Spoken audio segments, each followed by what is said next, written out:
Bienvenidos a las ideas para el estudio personal y familiar de Ven Sígueme de Doctrina y Convenios. En la clase del 28 al 3 de enero, titulada Escuchad, oh pueblo. Considere Doctrina y Convenios 1 como la introducción personal del Señor a su libro de revelaciones de los últimos días.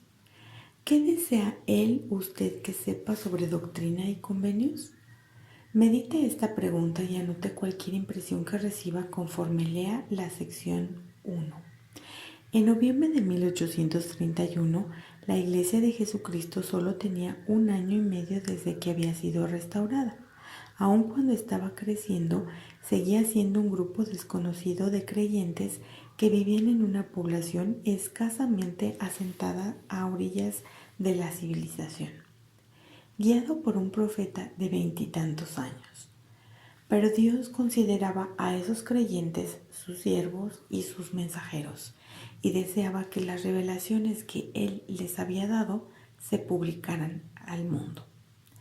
La sección 1 de Doctrina y Convenios es el prefacio del Señor a la compilación de esas revelaciones y muestra claramente que aun cuando la cantidad de miembros de la Iglesia era pequeña, no había nada pequeño en cuanto al mensaje que Dios deseaba que sus santos compartieran. Es una voz de amonestación a todos los habitantes de la tierra, enseñándoles a arrepentirse y a establecer el convenio sempiterno de Dios. Los siervos que llevan ese mensaje son los débiles y sencillos, pero siervos humildes es justo lo que Dios necesita, entonces y ahora, para sacar su iglesia de la oscuridad y de las tinieblas. Para conocer más acerca de los antecedentes históricos de Doctrina y Convenios, véase Santos, tomo 1, páginas 143 a 146. Ideas para el estudio personal de las Escrituras. Tema: el Señor me invita a escudriñar estos mandamientos. El prefacio es la introducción del libro. Destaca los temas y los propósitos del libro y ayuda a leer a los lectores a prepararse para leer. A medida que lea la sección 1, el prefacio del Señor a Doctrina y Convenios, tal como Él lo mencionó, que dice: He aquí, esta es mi autoridad y la autoridad de mis siervos, así como mi prefacio para el libro de mis mandamientos que les he dado para que os sea publicado, oh habitantes de la tierra. Busque los temas y los propósitos que el Señor dio para sus revelaciones. ¿Qué aprende en la sección 1 que le ayudará a obtener el mayor beneficio de su estudio de doctrina y convenios? Por ejemplo, podría meditar en lo que significa oír la voz del Señor en estas revelaciones, como lo menciona en el versículo 14. Y será revelado el brazo del Señor, y vendrá el día en que aquellos que no oyeren la voz del Señor, ni la voz de sus siervos, ni prestaren atención a las palabras de los profetas y apóstoles, serán desarraigados de entre el pueblo.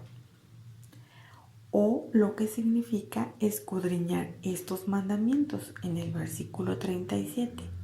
Escudriñad estos mandamientos porque son verdaderos y fidedignos, y las profecías y promesas que contienen se cumplirán todas.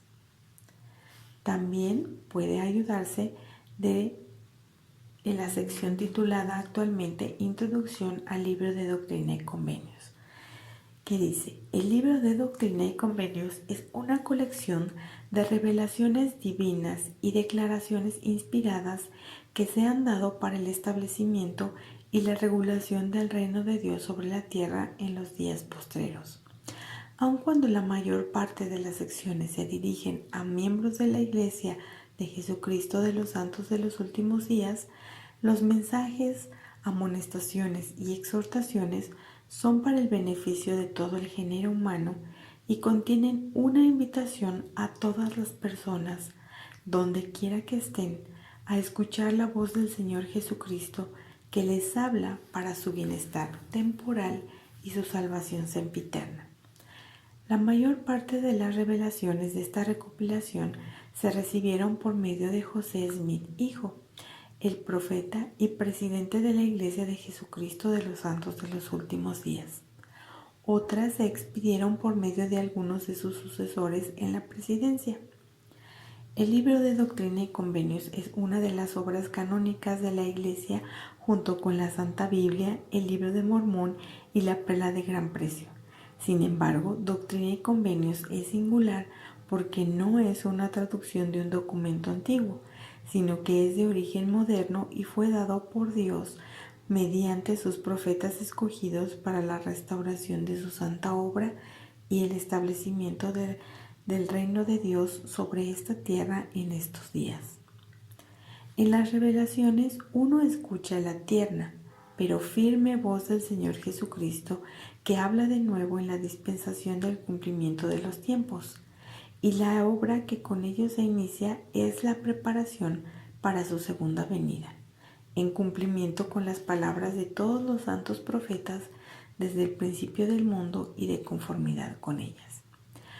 José Smith hijo nació el 23 de diciembre de 1805 en Sharon, condado de Windsor, estado de Vermont, en Estados Unidos. En su niñez se trasladó con su familia a la ciudad en la que en la actualidad se conoce como Manchester, que se encuentra en la parte occidental de Nueva York. Fue mientras vivía ahí en la primavera de 1820, cuando tenía 14 años de edad, que recibió su primera visión, en la cual le visitaron en persona Dios, el Padre Eterno y su Hijo Jesucristo. Se le dijo en esa visión que la verdadera Iglesia de Jesucristo, que se había establecido en la época del Nuevo Testamento y la cual había administrado la plenitud del Evangelio, no existía ya sobre la tierra. Siguieron otras manifestaciones divinas en las cuales fue instruido por muchos ángeles. Le fue mostrado que Dios tenía una obra especial para él sobre la tierra y que por medio de él la Iglesia de Jesucristo sería restaurada en la tierra. Con el transcurso del tiempo, José Smith, con ayuda divina, quedó capacitado para traducir y publicar el Libro de Mormón. Mientras tanto, él y Oliver Cowdery habían sido ordenados al sacerdocio arónico por Juan el Bautista en mayo de 1829, y poco después los antiguos apóstoles Pedro, Santiago y Juan los ordenaron al sacerdocio de Melquisedec. Siguieron otras ordenaciones en las cuales Moisés, Elías el profeta, Elías y muchos profetas antiguos les confirieron las llaves correspondientes al sacerdocio.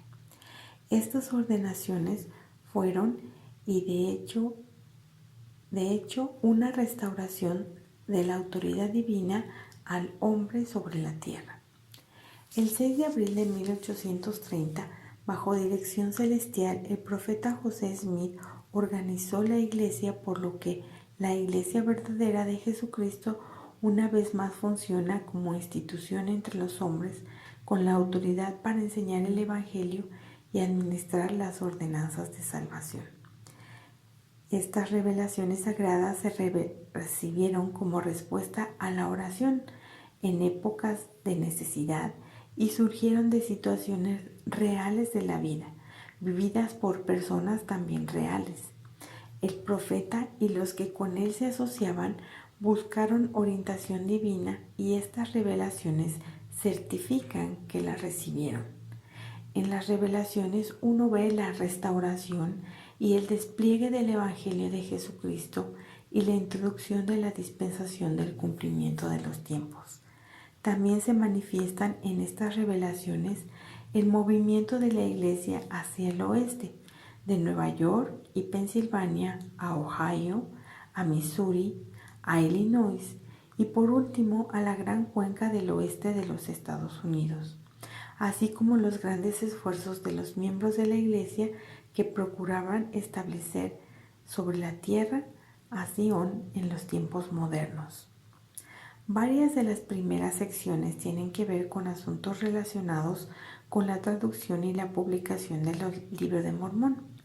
Algunas secciones posteriores indican la obra del profeta José Smith en la preparación de una traducción inspirada de la Biblia, durante la cual se recibieron muchas de las importantes secciones doctrinales.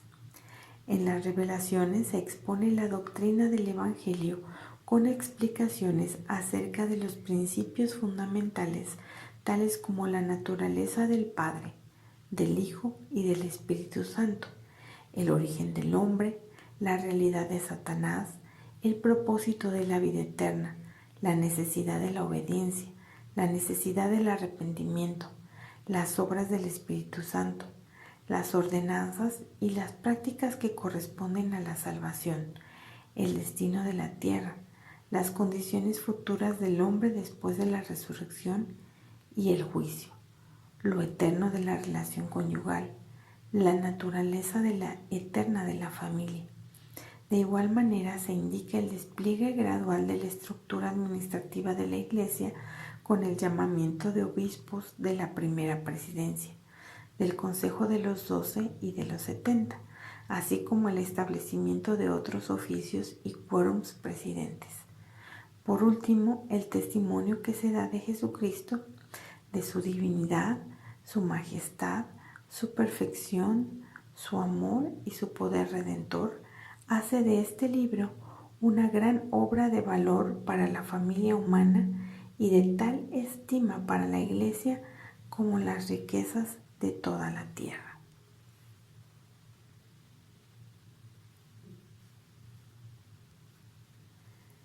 Dios habla por medio de sus siervos y sus palabras se cumplirán. La sección 1 comienza y termina con la declaración de que Dios habla por medio de sus siervos escogidos. Anote lo que aprenda en esa revelación sobre el Señor y su voz. ¿Qué aprende de los siervos del Señor? ¿En qué ocasiones ha escuchado la voz del Señor en la voz de sus siervos? En Doctrina y Convenios 1:38 dice: lo que yo, el Señor, he dicho, yo lo he dicho, y no me disculpo. Y aunque pasaren los cielos y la tierra, mi palabra no pasará, sino que toda será cumplida, sea por mi propia voz o por la voz de mis siervos, es lo mismo. Si soy humilde, la disciplina del Señor puede conducirme al arrepentimiento.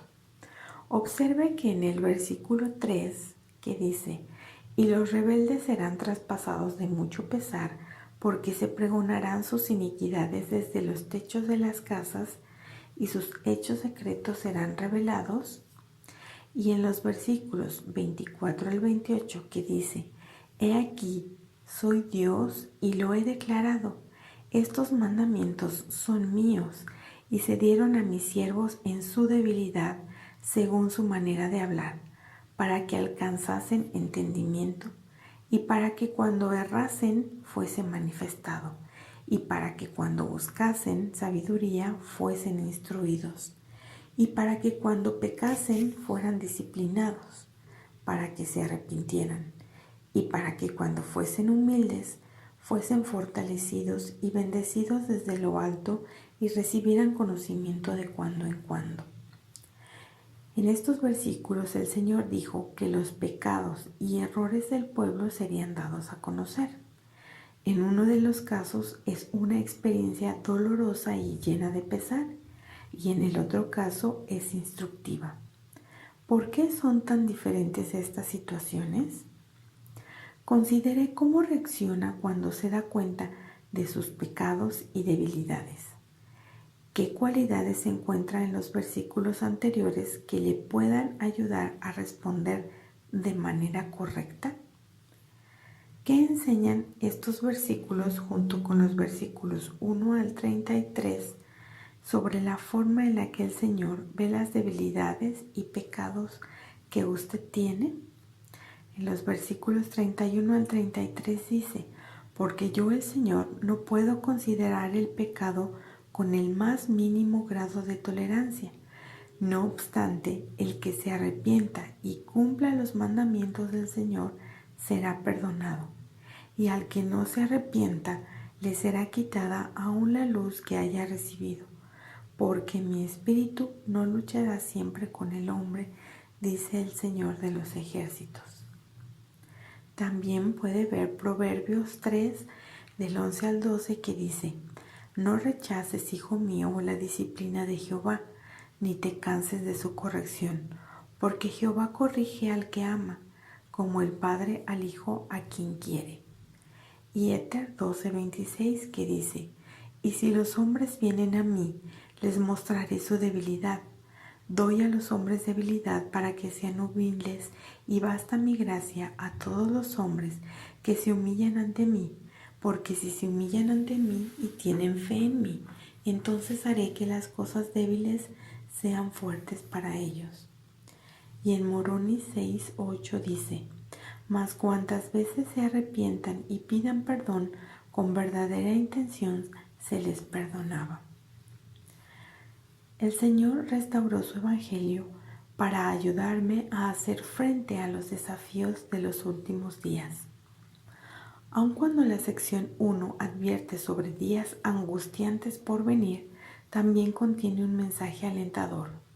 Yo, el Señor, sabiendo las calamidades que sobrevendrán a los habitantes de la tierra, llamé a mi siervo José Smith, hijo, y le hablé desde los cielos. Fíjese en las calamidades sobre las que el Señor advirtió en los versículos 13 al 16 y el 35 dice: y la ira del Señor está encendida, y su espada es limpiada en el cielo, y caerá sobre los habitantes de la tierra, y será revelado el brazo del Señor, y vendrá el día en que aquellos que no oyeren la voz del Señor, ni la voz de sus siervos, ni prestaren atención a las palabras de los profetas y apóstoles, serán desarraigados de entre el pueblo, porque se han desviado de mis ordenanzas y han violado mis convenios sempiterno. No buscan al Señor para establecer su justicia. Antes todo hombre anda por su propio camino y en pos de la imagen de su propio Dios, cuya imagen es a semejanza del mundo y cuya substancia es la de un ídolo que se envejece y perecerá en Babilonia. Sí, Babilonia la grande caerá. Porque no hago acepción de personas, y quiero que todo hombre sepa que el día viene con rapidez. La hora no es aún, mas está próxima, cuando la paz será quitada de la tierra y el diablo tendrá poder sobre su propio dominio. ¿Qué otras calamidades nota usted en el mundo de hoy o en su propia vida? Los versículos del 17 al 30 describen lo que el Señor ha hecho por usted en anticipación a esas calamidades. Considere elaborar una lista de lo que encuentre. Ideas para el estudio familiar de las Escrituras y la noche de hogar. Para iniciar un análisis en cuanto a las advertencias del Señor, podría hablar en cuanto a las advertencias que recibimos de otras personas sobre peligros que no podemos ver, tales como suelo resbaloso, señales en la carretera, una fuerte tempestad o un auto que se acerca. ¿Qué nos enseñan estos ejemplos sobre las advertencias o amonestaciones del Señor? ¿Cómo nos advierte o amonesta el Señor? ¿De qué nos ha advertido o amonestado recientemente? Quizás podrían ver o leer partes de mensajes de la conferencia reciente y buscar ejemplos de la voz de amonestación de Dios. En Doctrina y Convenios 1:16 dice: no buscan al Señor para establecer su justicia. Antes todo hombre anda por su propio camino y en pos de la imagen de su propio Dios, cuya imagen es a semejanza del mundo y cuya substancia es la de un ídolo que se envejece y perecerá en Babilonia. Sí, Babilonia la grande caerá. ¿Qué significa cuando se dice que la Iglesia? ¿Qué significa establecer la justicia del Señor? ¿Cómo podemos asegurarnos de que estemos haciendo esto en vez de andar por nuestro propio camino? En el versículo 30 dice, y también para que aquellos a quienes se dieron estos mandamientos tuviesen el poder para establecer los cimientos de esta iglesia y de hacerla salir de la oscuridad a las tinieblas, la única iglesia verdadera y viviente sobre la faz de toda la tierra, con la cual yo, el Señor, estoy bien complacido, hablando a la iglesia colectiva y no individualmente. ¿Qué significa cuando se dice que la iglesia es verdadera y viviente? Para que su familia empiece a pensar en esta pregunta, quizás podría mostrarles imágenes de cosas vivientes y no vivientes. También podría hablar de lo que pueden hacer como familia para ayudar a hacer salir a la iglesia de la oscuridad y de las tinieblas.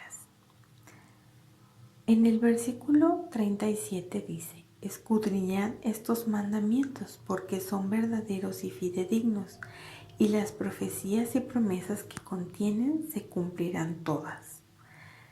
Considere planificar como familia cómo escudriñar estos mandamientos en Doctrina y Convenios este año. ¿En qué forma harán que el estudio de las Escrituras sea una parte regular de la vida familiar? ¿Qué ideas para el estudio le pueden ayudar a aprender de las Escrituras? ¿Cómo mejorar el estudio personal? Buscar a Jesucristo. Uno de los propósitos de las Escrituras es testificar del Salvador y su Evangelio. A medida que lea Doctrina y Convenios 1, considere marcar o fijarse en los versículos que le enseñen algo sobre Jesucristo. Y hasta aquí terminamos con las ideas para el estudio de Ven, sígueme de Doctrina y Convenios. Gracias por acompañarnos.